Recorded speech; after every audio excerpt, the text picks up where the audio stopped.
Ah là là, la fierté.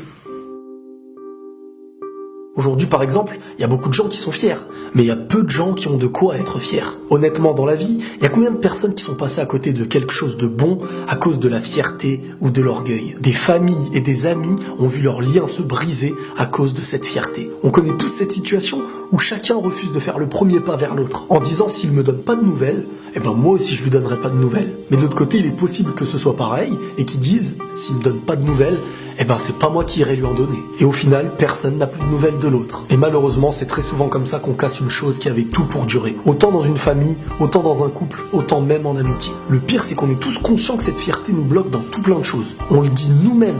Je suis trop fier pour faire ça. Sauf que cette chose qu'on pense positive nous fait très souvent perdre. La fierté nous rend fiers de ne pas la combattre. La fierté peut nous pousser à croire qu'on est parfois des êtres supérieurs, alors qu'on est faible. Mais être conscient qu'on est faible, ça devient déjà une force. Parce que c'est vrai, on est tous faibles et tous dépendants sur Terre. Et si tu penses être fort et non dépendant sur Terre, rappelle-toi qu'il suffit de ne pas manger et de ne pas boire pour mourir. On est tous dépendants sur Terre. Quoi qu'il arrive, on est faible et faut l'admettre. L'humilité et la modestie, c'est bien plus puissant que la fierté et l'orgueil. Et même si tu refuses de l'admettre, la vie te le fera comprendre. On a tous besoin des autres, ne serait-ce que pour la première chose qu'on appelle l'affection. L'homme a besoin de la femme autant que la femme a besoin de l'homme. Et même si chaque jour chacun essaye de se rassurer comme il peut, n'oubliez pas qu'il faut être deux pour donner naissance à un nouvel homme. D'un autre côté, il existe aussi la fierté et l'orgueil racial. Celui qui peut arriver à te faire penser que tu fais partie d'une race supérieure. Chose qui a fait naître les nazis, l'esclavage et tout plein d'autres drames dans le monde. À mes yeux, la seule chose dont on peut être fier, c'est les choix qu'on a faits. Parce que les choix sont une chose qui naissent de notre volonté. C'est un chemin qu'on a décidé de prendre malgré tous les autres qui s'étaient proposés à nous. Mais ce que nous sommes,